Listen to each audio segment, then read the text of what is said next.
Hey folks, Joshua Bolden here at the Grants in Blue Well for the kickoff of our 20 Days of Giving campaign, and you know what it's all about, and if you don't, I'm about to tell you. Where folks are thinking about that holiday meal, and you know the holiday meal is one of the most stressful ones, but we can alleviate some of that stress when you purchase a $10 bag here at the Goodsons in Pineville for your neighbor. It makes its way to a local food pantry, and then from the pantry to somebody's table. In practically any county in our viewing area, you can find a Grants, and you can be a blessing this holiday season. Again, $5, 20 quarters. We want you to help make somebody's holiday season. The Ramey in Tazewell asking you to be a blessing this holiday season. And you see what I'm sitting on. This one is a bike. And about 22 years ago, I would have loved something like this for Christmas. This would be perfect for somebody, a boy 10 to 12 years old. The State Fair of West Virginia is the place to be. It's all about the fun, which is happening behind me and around me. It's about the food. I've already had some of that.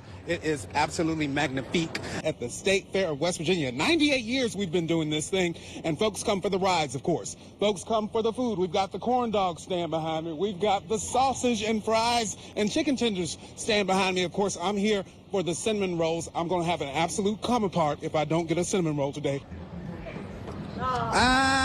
You know, that was not net. That was everything but net. I'm sorry. But listen, she's been a hooper. She's been a baller since '91, especially in the weather department. This occurring yesterday. Folks, lane closures are still in place this afternoon following the fatal fire that occurred at the Gent Toll Plaza on Monday. And let me tell you, the left lane of I-77 northbound is closed from approximately exit 28 to the Gent Toll Plaza, reducing traffic. This photo that you see right here was sent in to us by our sports director, and we're going to begin with what else? The aftermath of those devastating storms many in our region experienced, and residents are now canvassing their communities, our communities, to see how they can help each other out. Following all that from Fayette County is our Robert Castillo, but a Greenbrier County man is spending this afternoon behind bars after being charged in a drug bust. The Giles County Sheriff's Office confirming with us that a 14-year-old boy is dead after being shot on Friday. Deputies responded to the scene inside of a home around 3 p.m. Many of our school systems had snow days, as you know, and 2-hour delays. But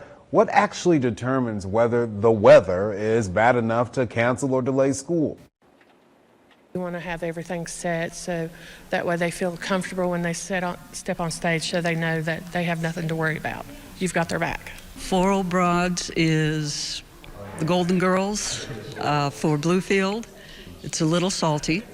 In this theater, you're witnessing the fine-tuning of a performance of theatrical proportions. After all, these are veterans of the community theater stage. And stepping into character, it's old hat. Or should we say old wig? It's a gradual process, and it starts with the words and basically how I resonate and who the character might remind me of. And that would kind of incline me to that person's characteristics, their temperament, their way of moving, things like that. I usually wear a wig because this isn't too entertaining. I mean, as far as character development, I read the script. I went back and I researched things that were talked about, and you know, I was a lady of burlesque, and it does mention Minsky, so I went back and did some research on that. The clothes helped a whole lot. Maud is almost two different characters depending on the act. Act 1 Maud is completely different from Act 2 Maud. Directing these acts, it's Evil Nurse Pat as Karen Harvey pulls double duty. I basically did not have auditions for this show. I called the best actors I knew. Most of the folks have 20-plus years. It is a belly full of laughs. I think the lesson is working together and reaching out to each other. Here for you in Bluefield, Joshua Bolden, WVVA News. A giving heart. She had a giving heart. Her faith as well. And faith, yes. Yeah, her faith.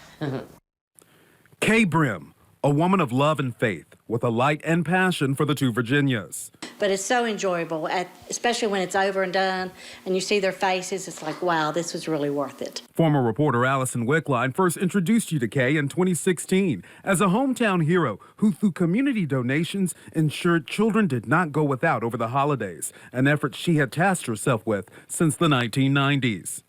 Some of the kids would just ask for comforters for their bed. As her family recalls, she would continue this initiative until losing one of the lights of her life, her husband Hector. And she was devastated, and she could no longer do it. But lights like Kay never truly dim. Her collection drive would ignite a spark in fellow church member Jason Knowles, and the drive would become known as Jason's Kids. And I thank God for it because he picked right up. 2016 was the last year. He started doing it in 2017, and he's still doing it, and he's done it for 7 years. In the years following her husband's death, she would face battles of her own. Breast cancer in 2019, which spread to the brain in 2021. Even while taking the disease on, there's that light and passion once more, putting others before herself. A couple months before she passed, she told me, she said, I want to have toys instead of flowers, and I want them lined up front of my casket, and I want everybody to see them. She said, I want them donated for Jason's Kids now. Leaving her earthly home on December 2nd, 2023, Kay's light shines bright for the holidays. Her final request, collecting more than 500 gifts for children in our communities. Here for you in Mercer County, Joshua Bolden, WVVA News. But the sun being out made me very, very happy. Now, if only you could double the temperature of Bluefield right now. But I guess, my mom always saying put earmuffs or put the toboggan over your ears. It now makes sense because she didn't want me to get frostbite. Well, folks, we are moving on up. No, not to the east side, but in the temperature department.